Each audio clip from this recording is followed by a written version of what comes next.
Good morning. Had a pretty good sleep last night, mostly because I had painkillers and sleeping tablets essentially. Just come across this beautiful little creek crossing. Just trying to decide where to cross. I think I'll go the rocks instead of the log over there. Try the rocks.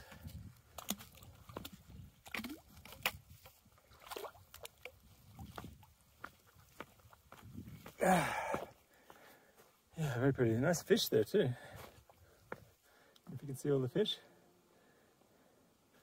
A little bit slow to start this morning. Yeah, I think I got up around 7 and then probably left camp around 8. It looks like I'm into another campsite. So there's a 1,000-meter climb today, and I'm not even sure I'll get any snow going over Selden Pass. It's been dry the whole time. I haven't checked my altitude for a while, but there was a pretty steep climb straight up out of the campsite. But I've probably still got 500 or 600 vertical meters to go. So I'll keep walking. I've got about 30 kilometers to do today. I actually did 39 yesterday. It was a big day and my feet were sore, and walking through the snow for 16 kilometers was quite physically tough. And towards the end I was post-holing, so my feet were falling through the top layer and pulling myself out of sort of foot deep, maybe knee deep sort of holes. Not a lot of it, because I was trying to walk very carefully and spread my weight evenly and use the poles to reduce some weight, so I was pretty lucky. But because I started so late in the day, it did get a bit slushier towards the end. Okay, so I've been climbing pretty consistently, coming across the first bit of snow, and it did occur to me that it'd be a fantastic water slide into that lake. I don't know how deep the lake is, but that would be a very cool entry into the lake.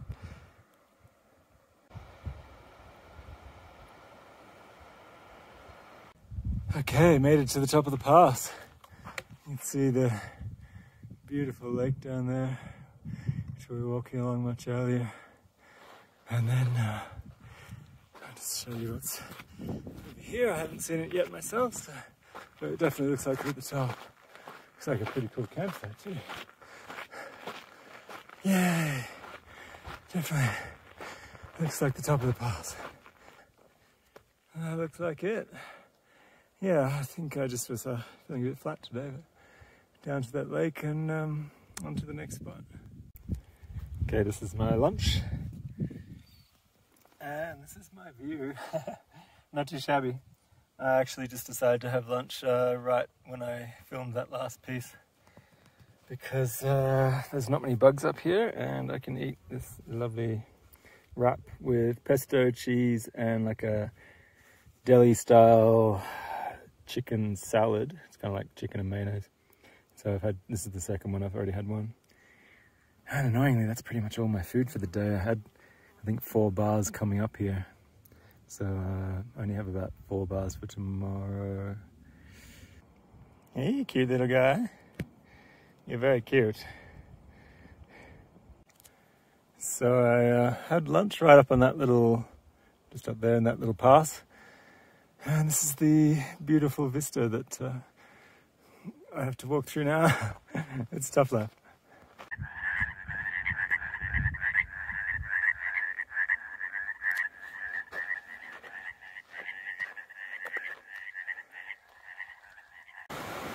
So I've come to another river crossing, which looks a little bit deeper than the last one. I'm going to leave my wear 2 pairs of socks, like a liner toe sock and then just a woolen thin darn tough tactical sock it's called for some reason. So I'm going to leave the white toe socks on, give them a good clean going through, and then just put the black socks back on until my toe socks dry on the back of my pack. I washed a singlet earlier, like a Patagonia base layer, and it dried in no time. I've already washed this and then just wrung it out and put it back on because it's pretty warm today. And it's basically already dry, so kind of tempted to even squat in it and wash my shorts a bit, but we'll see how cold it is. But it looks pretty interesting to get through, so we'll see. I'm sure it'll be fine. I've got hiking poles. So a really funny thing just happened. I was sitting at this little sort of eddy spot next to this river I just crossed, and I thought it'd be really smart to get naked and do a bit of washing. So I took my socks off and the toe socks I had, and took my shorts off, gave them a good scrub, and then went out a little further to squat down just here and give myself a good wash. Turned around and my shorts were gone. Just gone. Nowhere in sight. So I threw on my my Gore-Tex pants quickly just in case anyone came along, and ran up onto this rock just here and noticed the shorts about 20 meters downstream. So really luckily I just thought, I'll get up high. These are polarized so I could look through the water, and just saw a dark shadow. They just happened to snag on a rock. But for a moment I'm thinking, I have no pants for the rest of this hike, other than my thick Gore-Tex, well, not thick, but waterproof, windproof pants. So I was very happy to get those back. So they're drying on this rock now. Now I've got my socks drying on the rock, and I might even jump in and have a bit more of a swim, because I was interrupted by the realization that this little eddy here, just the shorts had just shot down here. I didn't even notice that. I thought it was a bit of a still spot. So fun things that happen on a trail. Well, it's a beautiful day. I'm gonna have a bit more of a swim and then keep going. I think I wanted to do about 32 kilometers, I think it is today, and I still have probably about 16 or 18 to go, which is a bit annoying. I think hiker hunger has finally hit me, and I'm quite hungry now. So I've kind of eaten a lot of my food that was earmarked for another day. So I might be doing a fasting day on my last day back out to town. All right, well, I thought you'd get a laugh out of that, so I thought I'd share. I'll get cleaned up and keep going. Now the river looks like it's much calmer. I don't know why it doesn't cross somewhere along here, because it's quite raging up there. I guess that's a bit deeper, but you see it's just crystal clear. Yeah, it's a very, very beautiful part of the world. Just coming up to a cool bridge. It's about 7:30 at night. I think it's dark at about 8:15, and I have about 3 kilometers to go ideally. So kind of rushing along. Sun's already gone down behind the mountain. Pretty cool bridge though.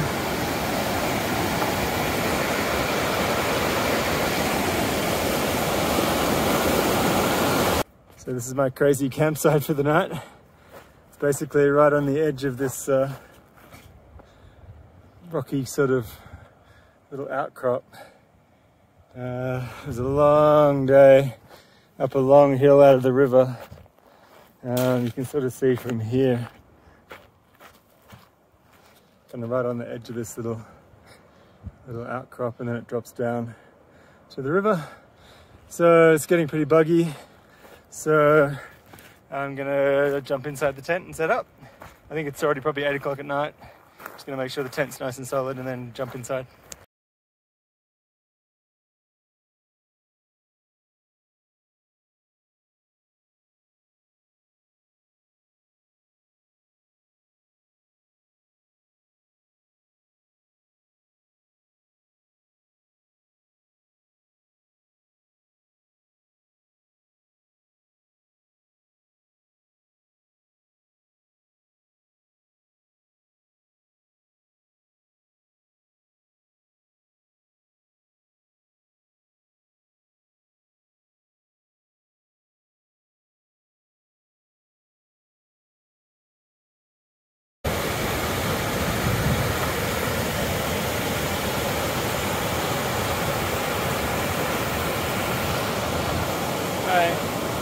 Hopefully you can hear me over the water.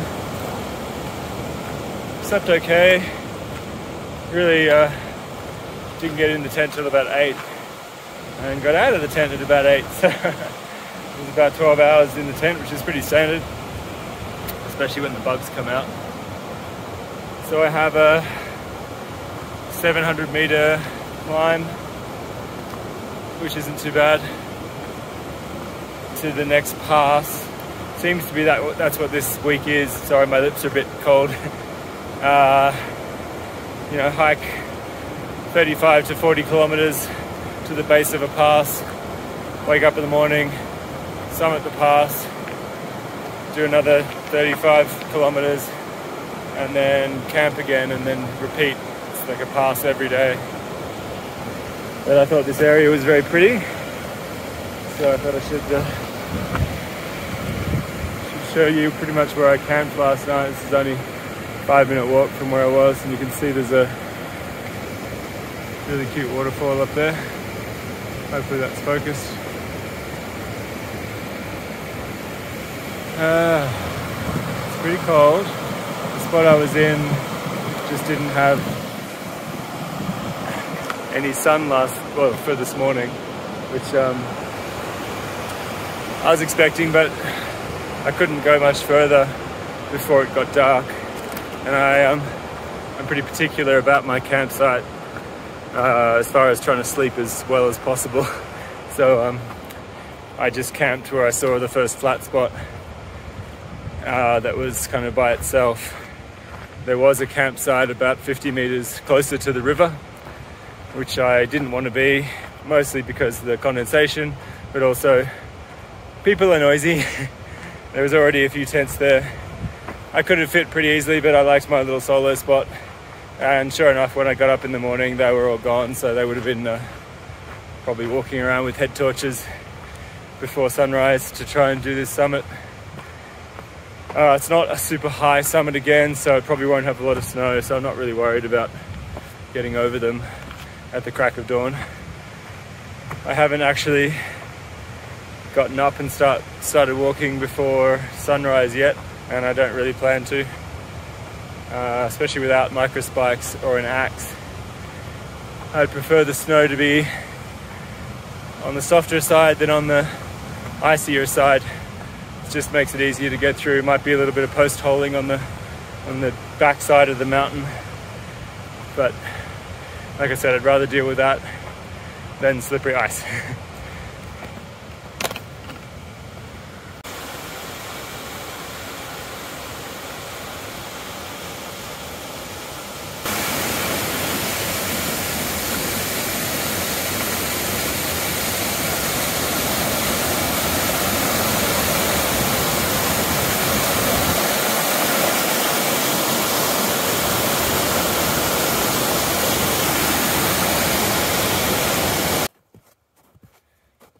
Hey.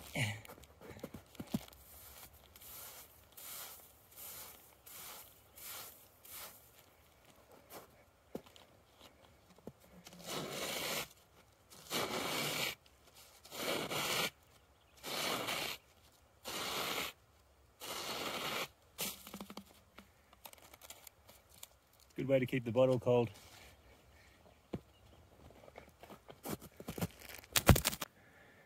About 2/3 of the way up Silver Pass, and it's just stunning. I'm gonna have to take a panorama picture of this as well.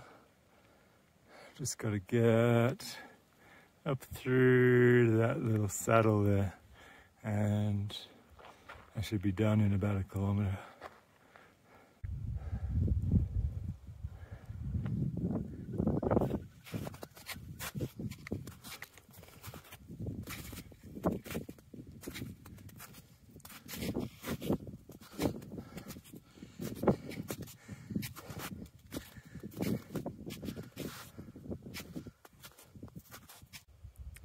Okay, this is almost the top of the pass. The top is actually just up there. I'll get to there in a minute. This had a really good view of the valley, so I thought I'd take a quick pan, show you guys how lovely it is. Okay, this is the actual top of Silver Pass. Try not to fall off this little spire of rock that I'm on. And the trail heads off down there, some zigzags you can see. I like the distant mountains in the background out there.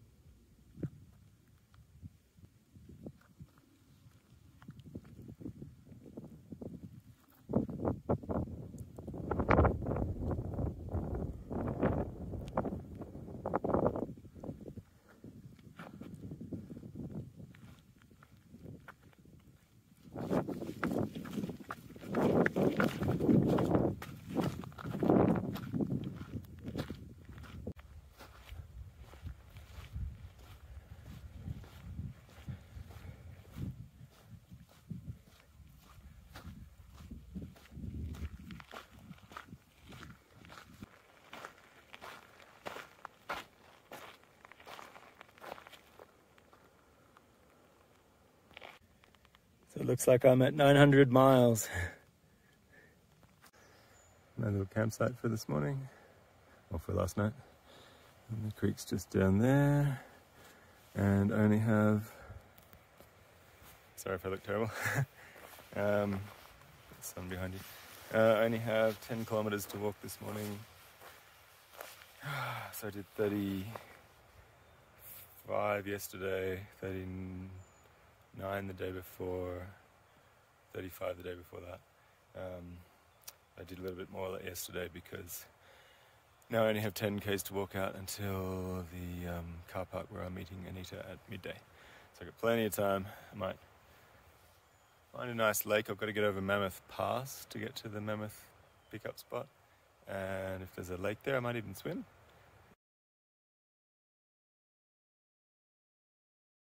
I just wanted to show you Anita's current ridiculous rental car.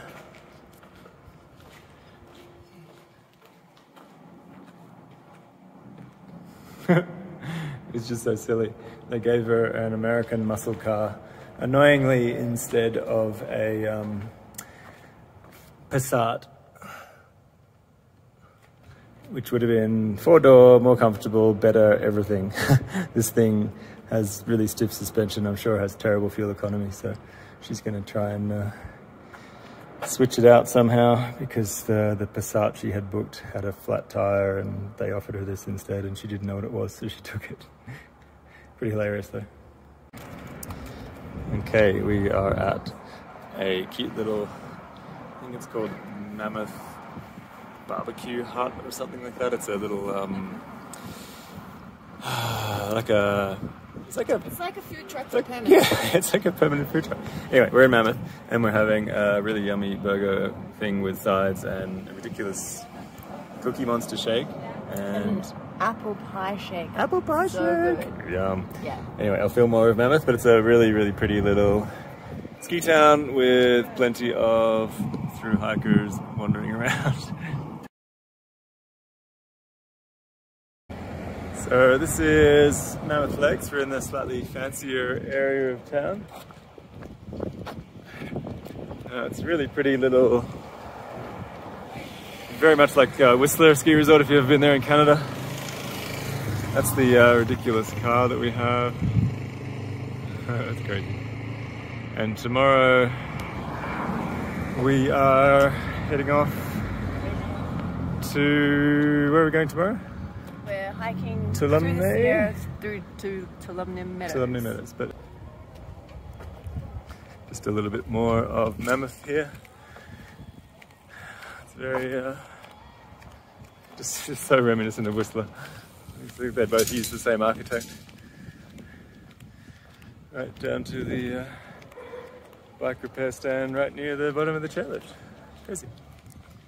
Cute puppy over there we're basically chasing to try and get pats, but they're getting away from us. They're getting away from us. And they're like 70. We could eat around here. Yeah, so alright, this is definitely the last video.